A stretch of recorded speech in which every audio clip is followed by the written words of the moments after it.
So mga tol, naganap na po kahapon ng media workout ni Manny Pacquiao. Halos 3 linggo na lang, magaganap na po ang laban ni Manny Pacquiao kay WBC Welterweight World Champion Mario Barrios. Nagpakitang gilas nga po si Manny Pacquiao mga tol sa mid-session nila ni Buboy Fernandez.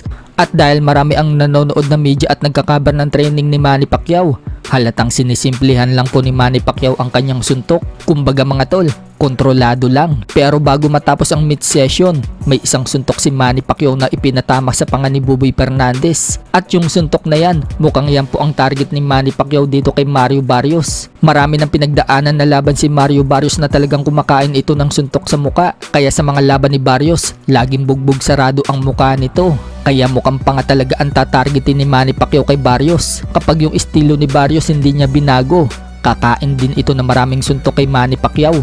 Kaya delikado ang panga ni Barrios, baka mabasag. Matatandaan mga tol noong labanan ni Manny Pacquiao ang higanting si Margarito. Sa daming suntok na tinanggap kay Manny Pacquiao, nabasag ang orbital bone ni Margarito. Pero tingnan natin sa laban dito kay Mario Barrios, kapag kinaya ni Barrios ang suntok ni Manny Pacquiao, baka hindi magdalawang isip itong si Barrios na pasukin si Pacquiao. Sa interview naman po kay Pacquiao, sinabi niya na marami daw mga boksingero ang nagbabalik sa boxing na nasa 50 to 60% lang daw ang kondisyon. Ayaw daw ni Manny Pacquiao niyan.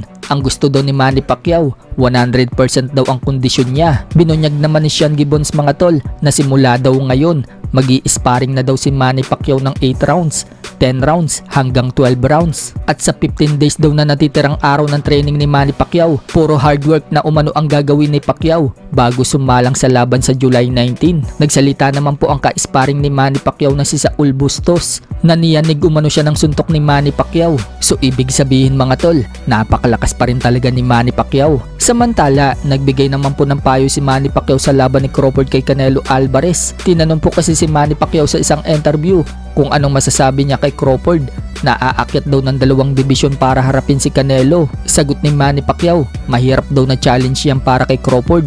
Malaki daw itong si Canelo at malakas. Ang kailangan umano ni Crawford yan, speed at palakasin daw ang suntok. Hindi lang daw speed, kundi pag-aralan umano lahat ng teknik na naaayon daw sa estilo ni Canelo. Sa ibang banda naman mga tol, may nasulat po sa isang artikulo na posible umanong sunod na makalaban ni Manny Pacquiao kung makalusot ito kay Mario Barrios ay si Conor Benn. Nagsalita po kasi ang presidente ng WBC na si Mauricio Sulaiman na maaari naman daw makalaban ni Benn ang mananalo sa Manny Pacquiao versus Mario Barrios dahil nasa number 3 rank daw si Conor Benn sa WBC welterweight. Kahit nga daw natalo si Conor Benn sa middleweight kay Chris Eubank Jr., hindi naman daw agad-agad itong mawawala sa ranking sa welterweight na kay Conor Benn daw yun kung gusto daw nito lumaban sa welterweight sa WBC. So posible nga din po maganap ang laban na yan mga tol.